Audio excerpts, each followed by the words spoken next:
Yeah, thank you, thank you, thank you. All right. I promised to come up here and share with you a little something about what dads know, which is kind of funny, because I'm not even a mom. But you know what? I'd love to find out what is universal in everything. That's why this philosophy and this way of life is such a good fit for me. Because we focus on universal truth. And in everything, there's a piece of us. And in every one of us, there's a piece of everything. So, in reflecting about Father's Day and what dads know, there are a couple things that came to mind. The first is obvious, that we made a commitment, an agreement, to focus on fathers and fatherhood. We made a plan to take the time to reflect on that today. And similar to Mother's Day, that means something different to each and every one of us. Why might that be? It might be because not everyone in this room is a father. And it might be because not everyone in this room has a father who's still with us. It might be that some people in this room haven't quite gotten to that place where they're getting along gratefully and well with Dad. It might be all kinds of things. And that's why I love, as usual, to find what's universal in the topic, because there's always good there. There's healing, there's wholeness, there's restoration, there's something to celebrate. So we start there. And we recognize that some of us don't have far to look at all to say, wow, thank you. Thank you, Dad. Thank you, my grandfather. Thank you. I go on and start to reach out to, because I'm the youngest in my family, I have an older brother. I have brothers-in-law. One of them who lives right here in Jupiter, and he's out celebrating with his son today, doing the things that he loves to do and that they love to do together. I have a lot of people who were fathers in my life, including my own dad, and not limited to that. And of course, like I said, some of us may find that this opportunity that just won't stop coming around once a year to heal something in there that just isn't quite as bright and shiny and wonderful as it could be. And we might do that today. There might be something that shifts just a little bit back into the sunlight of the Spirit, as they say. In any case, whatever our experiences have been, we've had people help us in life. We've had people help us to find our way and to believe what we couldn't yet believe and to accomplish what we thought we couldn't accomplish. That is the Spirit. That's one of the aspects of the Spirit of Father, of Creator, of Mentor, of Wayshower, that's been in our lives, every one of us.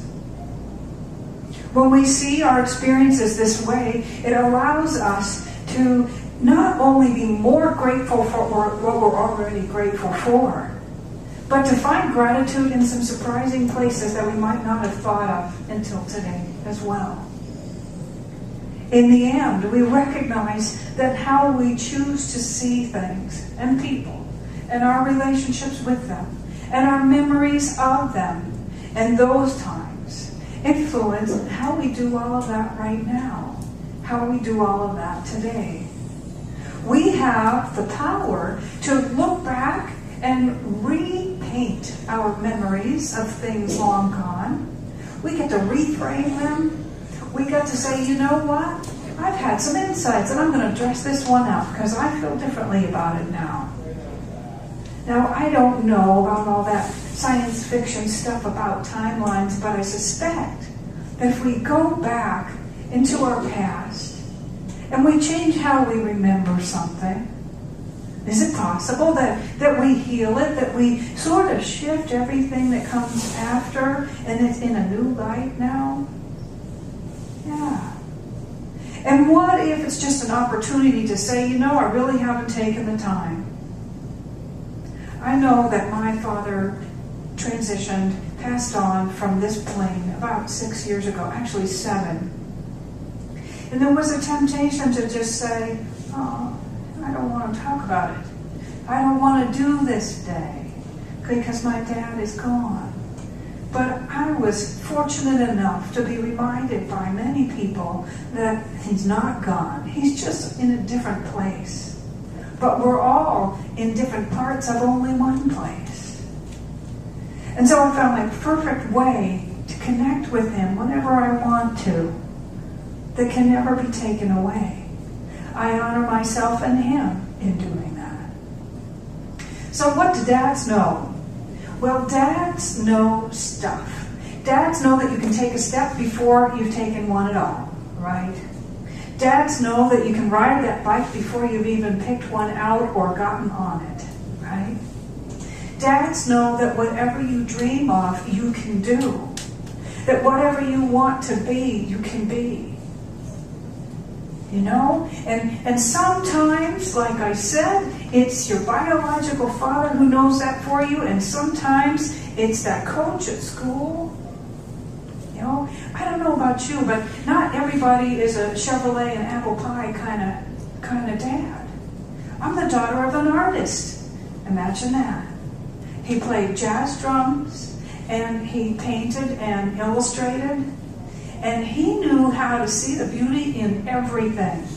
He got me fascinated with black and white photography, and anything rusty, by the way, was an exquisite work of art, He would take the old workings from a clock and a paper bag and a magic marker and make the most exquisite clock out of those and put it on the wall. Where he last lived with my stepmom was an absolute menagerie, because they were both artists, and she still is. Everything. He showed me how to see the beauty in everything. Now, I had to learn from someone else about fixing a flat tire.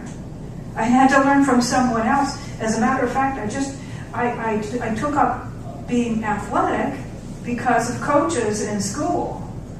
But I was never a team sports person. I didn't have that influence really close, unless we went to visit our cousins, and they were all watching baseball and football. But guess where I was? I was in the kitchen with the women. And that's all right. What I learned from my father was how to see beauty everywhere. How to make something out of what appeared to be just stuff lying around. A kind of inventiveness that I wouldn't trade anything for. I learned that creativity is such a sacred act that it is never mine to interrupt or to try to help with or to suggest a direction for. It is never mine to copy or call my own or claim that I can change. It is to be honored as a sacred, personal process. I'm really glad I learned that. He taught me how beautiful it was to allow myself to get into that place, like Deepak Chopra calls the gap, where that inspiration comes. And like I said, I learned about other things from other people. Maybe that's the case in your life. Or maybe you had the experience of fathering from someone who taught you how to fix a car and ride a bike and do some things that were more typical, and you needed to find someone else, like an art teacher or someone other than your dad, to help you appreciate your creative side. Who knows? We're so blessed right now that every aspect of our beingness is accepted. We're told to discover and cultivate and love and incorporate and include every part of ourselves. We call them the masculine and feminine archetypes. We're advised to know them and embrace them, embody them and express them and experience them, and in that find our full lives. So we do that for ourselves, and then we do that for one another. What dads know, again, whether this is a person or a universal concept, the idea of dad and dad knows that you can walk, knows that you can ride, knows that you can realize your dream, and will see that for you and help you see your way through till you believe too. Because dads know that things are possible. Dads know that you can do it. Dads are with you till you realize that you can. And then what happens is you get to carry that knowingness within you.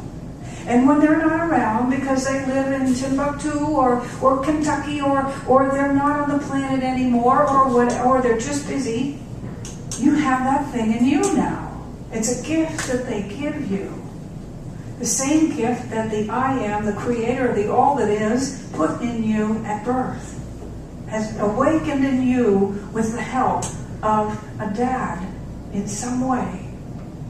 So that when you're on your own, you've grown up, you're doing your own thing, and you're starting to do something new, perhaps at a job or at school, somewhere that you've never done before. You can call on that same principle and say, now wait a minute. I learned to walk, didn't I? I learned to ride a bike, didn't I? I learned to do this, didn't I? Well, then I can do this thing too. And you're able to do it for yourself. And then what happens, guess what? Is that you might have a friend or a sibling. You might have someone in your life who's experiencing some doubt as to whether they can do what's in front of them.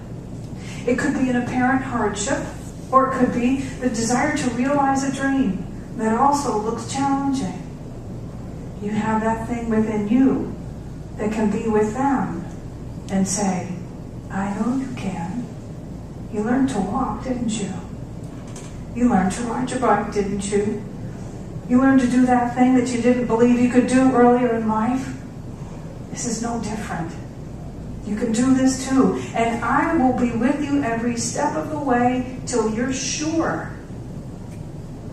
And that's how we can be present for one another with that dad energy.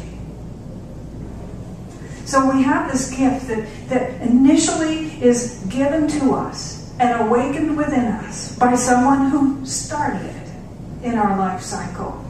And then it's repeated and given again and again by other people in our lives. And then we get to this realization that there's something within us that's been there all along that does know, that does believe. It's a can-do principle. It's a can-do mindset. And that it was our birthright.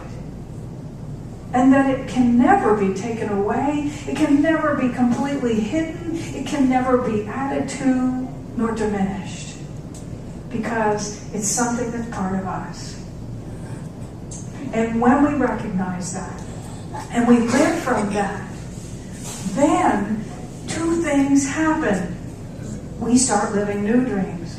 We start choosing greater horizons. We have a solid foundation and a great point of reference here that says, yes, I can. This is no different. I can call upon every past experience of doing something new for the first time. And it can support me in realizing this dream. And will be an inspiration to our friends. Because how many people get bogged down in hearing those voices which are repeated outside of us that say, no, you can't. You can't do that.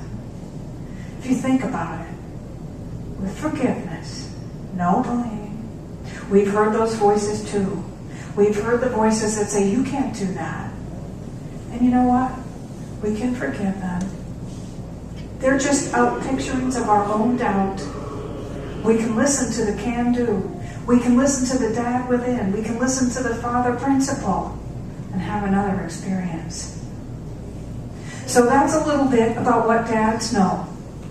The last thing I want to share with you this morning is actually from the social sciences, from sociology and psychology classes.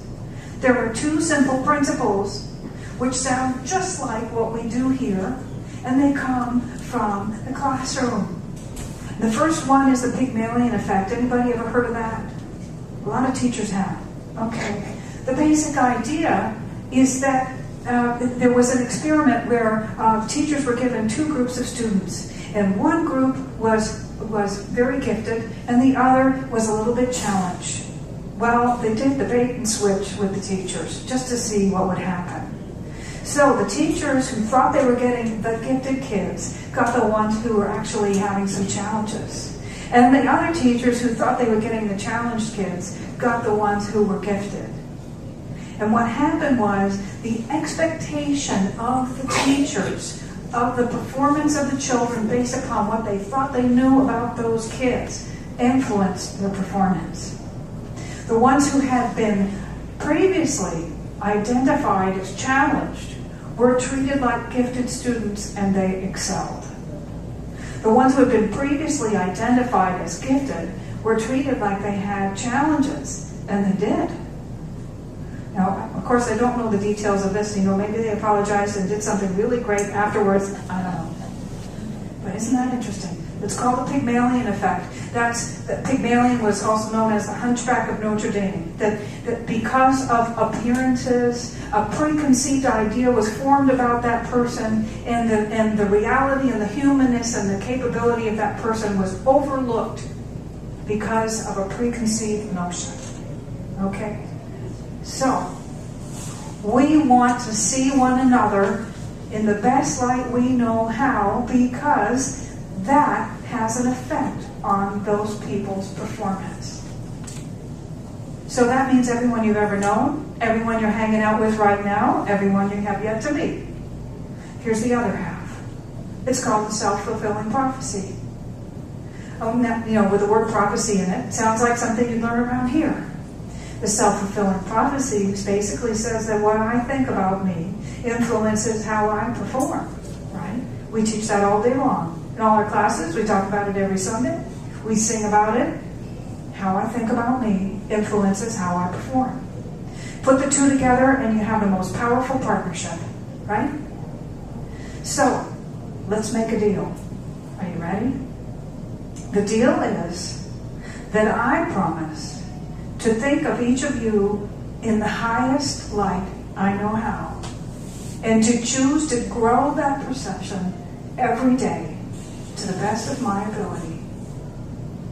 Are you willing to see each other in that same way? Yes. Okay. And the other one is that we choose to see ourselves in the best light that we know how, and to support one another in increasing that every day. Are you willing to do that? Yes. Excellent. Then we have a deal. So that's a little bit about what dads know, and a little bit about what sociologists know, and now it's something that we all know. So we're just going to close this with a spiritual mind treatment. I invite you to close your eyes and we'll just wrap it up with a bow, okay? I know that Creator, Spirit, the Absolute, the I Am, the Father, Mother, God principle, is all-knowing, all-loving, ever-present, and eternal. I know that Spirit created each of us out of itself, in its image and in its likeness, and there's nothing else we can be, nothing else we can do, nothing else we can have or experience.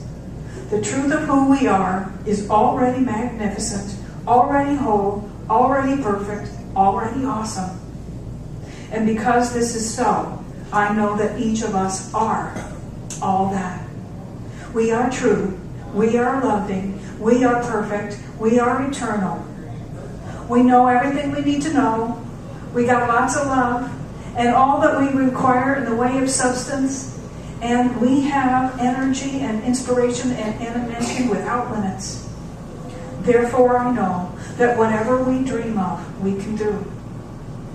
I give thanks for the Spirit of Creator, Father, Initiator, Generator in each and every one of us.